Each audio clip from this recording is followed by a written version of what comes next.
అయ్యో, ఏంటిది? చీరంతా కాలిపోయింది, అద్దం కూడా పగిలిపోయింది. పద్మావదన, మనం కొత్తవి తెచ్చాం కదా, ఇదేంటి? నేను మనం తెచ్చినవి తెచ్చినట్టు అలానే పెట్టి తీసుకొచ్చాను సాముదిన. మరిది ఎలా జరిగింది? మరిది ఎలా జరిగింది? ఏమో సాముదిన. అయ్యో పద్మ, ఏంటమ్మా ఈ అపశకునం? పెళ్ళొక్కళ్ళకైతే ఇంకొకళ్ళకి చెయ్యాలని చూస్తే ఇలాగే జరుగుతుంది. అక్క, అమ్మా నువ్వు ఊరుకో. అక్క, నువ్వన్నీ మంచివే పెట్టావా? పెట్టాను సూర్య, అన్నీ పెట్టి అక్కడేదో శబ్దం అయితే వెళ్ళి చూశాను. అక్కడ ఏం లేదు. మళ్ళీ వెళ్ళి ప్లేట్ తీసుకొచ్చాను, అంతే జరిగింది.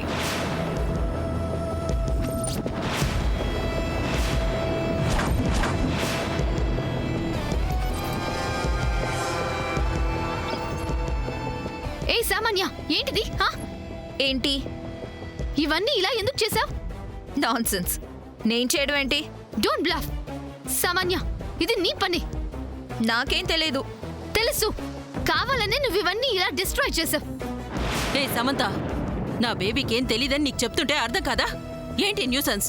నాకు తెలుసు, ఇది ఖచ్చితంగా సామాన్య చేసింది. అమ్మా సమంత, తప్పమ్మా. ఎంత తన మీద ద్వేషం ఉంటే మాత్రం అంత పెద్ద నింద? పాపం మీద వేస్తావా? అది మా వదిన గారి సమక్షంలో. ఇది సామాన్య పనే, ఇందులో ఎలాంటి అనుమానమూ లేదు. సూర్య, నువ్వు కూడా ఏంటి? నేను ఇక్కడే కదా ఉన్నాను. అవునవును, పాప ఇక్కడే ఉంది. లేదు, సామాన్య ఇక్కడి నుంచి వెళ్ళడం రావడం నేను చూశాను. ఇప్పుడేమంటావు సామాన్య? ఇంకేమంటుందిరా నాన్న? ఇలాంటి దాన్ని ఏం చేసిన పాపం లేదు. శుభమాని స్నాతకం జరుగుతుంటే ఇంత ఇంత రాక్షసంగా ప్రవర్తిస్తావా? ఛీ! ఏ జయంతి, ఏం మాట్లాడుతున్నావు? నా బేబీ ఇంతవరకు నా దగ్గరే ఉంది, తనెక్కడికి వెళ్ళలేదు. వెళ్ళింది, నేను చూశాను కనుకే చెప్తున్నాను. అదేంటమ్మా, ఇక్కడ ఇంతమంది ఉంటే పాప వెళ్ళడం రావడం నువ్వు ఒక్కదానివే చూసావా? చెప్పు, సమాధానం చెప్పు. ఏంటి సమాధానం చెప్పేది? తప్పు చేసింది కాక ఇంకా వాగుతున్నావేంటి? సూర్య, నిజంగా మాట్లాడుకో. ఇంతకీ స్నాతకం జరుగుతుందా అమ్మా?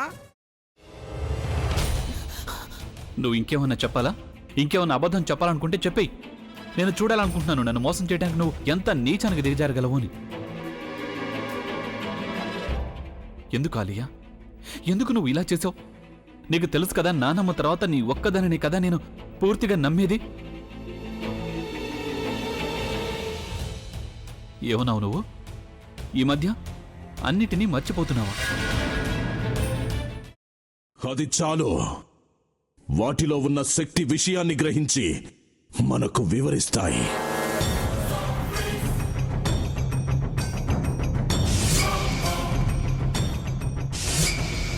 ఎవరు ఆ దండ విప్పొద్దు, గది తలుపులు తెరవద్దు.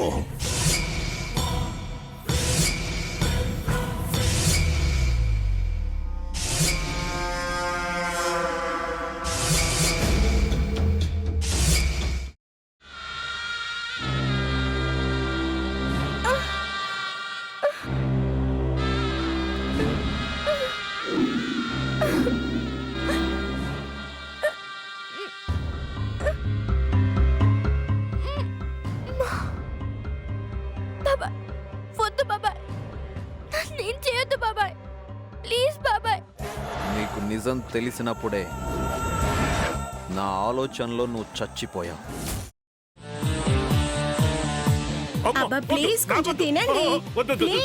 భీమారావు గారు, మీరా?